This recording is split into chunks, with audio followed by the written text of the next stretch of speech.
Hello friends, welcome to my channel. आज हम famous Indian writer मुल्क राज आनंद की एक शॉर्ट स्टोरी करेंगे जिसका नाम है द गोल्ड वॉच। इस वीडियो में हम इसकी summary about the author and about the story discuss करेंगे। इससे पहले की चैप्टर्स की वीडियो की प्लेलिस्ट मैंने अपने चैनल पे डाल दी है, आप वहाँ उसको जाकर चेक कर सकते हैं। चलिए शुरू करते हैं। सबसे पहले इसके अबाउट द ऑथर देखते हैं। मुल्क राज आनंद ये 12 दिसंबर 1905 में बॉर्न हुए। ये एक इंडियन राइटर हैं जो इंग्लिश लैंग्वेज में लिखते हैं और ये रेसिपिएंट है civilian Honor of Padma Bhushan. ये मेनली इनका जो ऑनर है वो रियलिस्टिक फिक्शन है। उनके जो फेमस वर्क्स हैं जिसमें नॉवेल्स हैं अनटचेबल जो उनका फर्स्ट नॉवल था, कुली, और शॉर्ट स्टोरीज हैं the lost child and other stories, the gold watch etcetera. इनकी डेथ 28 सितंबर 2004 में हुई। ये इतने फेमस और स्किल्ड राइटर हैं कि इनकी स्टोरीज अभी भी लोग बहुत ज़्यादा अप्रिशिएट करते हैं। चलिए अब इस short story the gold watch की अबाउट द स्टोरी देखते हैं। द गोल्ड वॉच एक कंपेलिंग शॉर्ट स्टोरी है जो डिपिक्ट करती है brutal truth of dismissive treatment of Indian people by Britishers when India was a colony of Britishers. ये जो स्टोरी है इस ब्रूटल ट्रुथ की वो मुल्क राज आनंद ने एक एल्डरली क्लर्क शर्मा के एक्सपीरियंसेस के थ्रू बताने की कोशिश करी है, जो फोकस करती है उन डिफ़िकल्टीज़ पर जो एक एम्प्लॉय एनकाउंटर करता है। और जो ये वरी है जॉब इंस्टेबिलिटी की, वो एक टेंशन और एग्जाइटी भी क्रिएट करती है उनके वर्क प्लेस में। चलिए अब इस स्टोरी की समरी डिटेल में डिस्कस करते हैं और जानते हैं कि मुल्क राज आनंद ने इस स्टोरी से कैसे एक ब्रूटल ट्रुथ को दर्शाया है।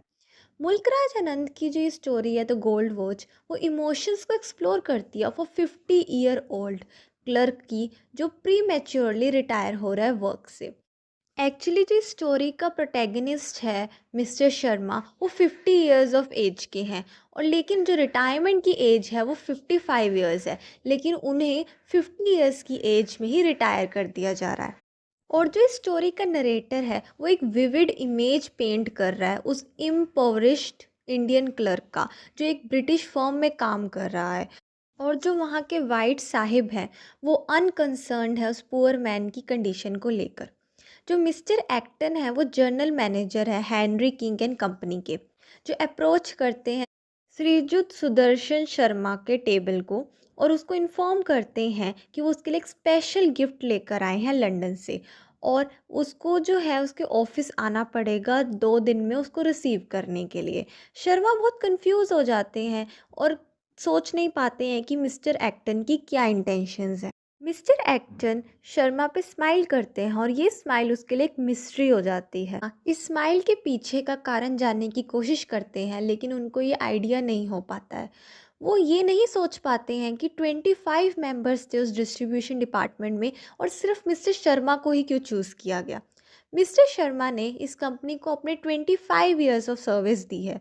उसको कुछ एरर्स के लिए पनिश भी किया गया था, लेकिन फिर भी वो एक honest straight forward dispatch clerk है।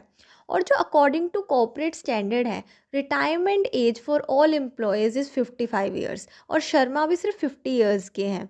मिस्टर शर्मा अपने बाकी के 5 ईयर्स भी उस कंपनी को देना चाहते हैं बिफोर रिटायरिंग और जुलंधर जाने से पहले।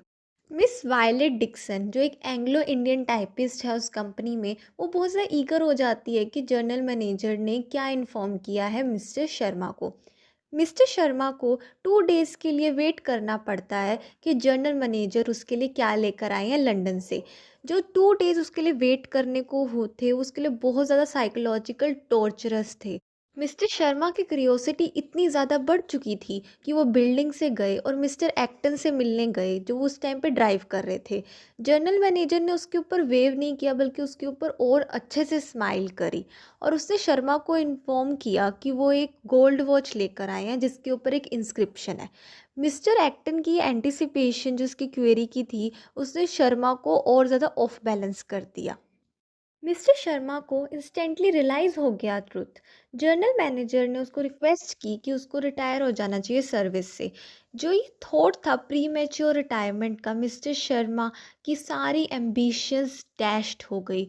वो इतने वीक हो गए कि वो ऐसी ट्रेजेडी को सहन ही नहीं कर पा रहे थे। वो बिल्कुल भी श्योर नहीं थे कि अपनी फैमिली को वो कैसे सपोर्ट करेंगे।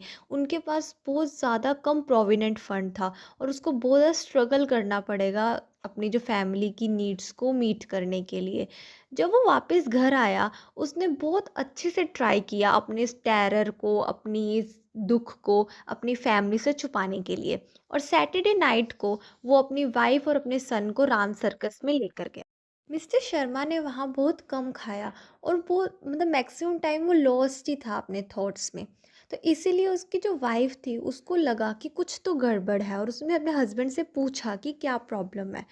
जो मिस्टर शर्मा है उसने प्रिटेंड किया कि कुछ भी नहीं हुआ है और उसको बताया कि वो यूनिक गिफ्ट, एक गोल्ड वॉच जो उसका जर्नल मैनेजर उसको देने वाला है, जो लंदन से लेकर आया है, वो उसके बारे में सोच रहा है। तो उसका जो छोटा बेटा था हरी, वो अचानक से चीख पड़ा और कहने लगा कि उसकी जो सिल्वर वॉच है मतलब मिस्टर शर्मा की, वो अपने सन को दे दे।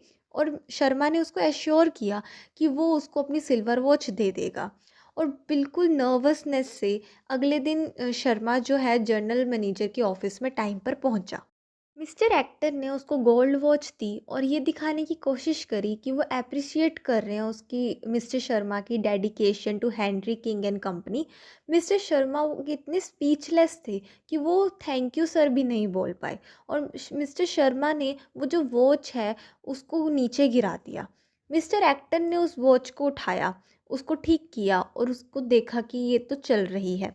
मिस्टर शर्मा ने वो वॉच ऐसे एक्सेप्ट करी जैसे बैगर पैसे एक्सेप्ट करता है। और जैसे ही वो एक्टन के ऑफिस से बाहर जा रहा था तो वह रोने लग गया। और जब वो घर पहुंच रहा था उसने डिस्कवर किया जो गोल्ड वॉच है वो तभी चलती है जब उसको हिलाया जाता है। और वो बिल्कुल भी मनी स्पेंड नहीं करना चाहता था उस वॉच को रिपेयर करने के लिए, ताकि वो मनी सेव कर सके अपनी फैमिली के बेनिफिट के लिए। उस शर्मा के पास बिल्कुल भी कॉन्फिडेंस नहीं था मिस्टर एक्टन को बताने के लिए कि उसने जो भी किया एक अनफेयर है। मिस्टर एक्टन ने मिस्टर शर्मा को प्री मैच्योर रिटायरमेंट दी, वो भी किसी भी रीज़न के बिना। तो इन शॉर्ट ये स्टोरी वो वाइट साहिब के ट्रू इंटेंशंस को दिखाती है कि उन्हें अपने पुअर एम्प्लॉयज़ की प्रॉब्लम से कोई लेना देना नहीं है। उन्हें सिर्फ अपनी कंपनी के फ़ायदे से मतलब है। मिस्टर एक्टन अपने ट्रू इंटेंशंस को छुपाने के लिए एक वैल्यूएबल गिफ्ट और एक स्माइल का सहारा लेता है। मिस्टर शर्मा यहाँ सिंबलाइज करता है लॉयल्टी, इनोसेंस और पॉवर्टी को। और जो मिस्टर एक्टन है वो सिंबलाइज करते हैं इन ह्यूमैनिटी को, जो बिल्कुल भी अनअवेयर है जो उनकी एम्प्लॉयज़ की सिक्योरिटी के लिए। और ये उन ब्रिटिशर्स के भी असली चेहरे को दिखाते हैं जो इंडियंस के ऊपर एक्सप्लॉयटेशन करने पर भी हिचकिचाते नहीं थे। Thank you so much for watching. Please like share subscribe for more such videos. और आपको इस चैप्टर से रिलेटेड या इससे पहले के चैप्टर से रिलेटेड भी कोई भी डाउट है या आपके कोई सजेशंस है, मुझे कमेंट सेक्शन में ज़रूर बताएं। Thank you.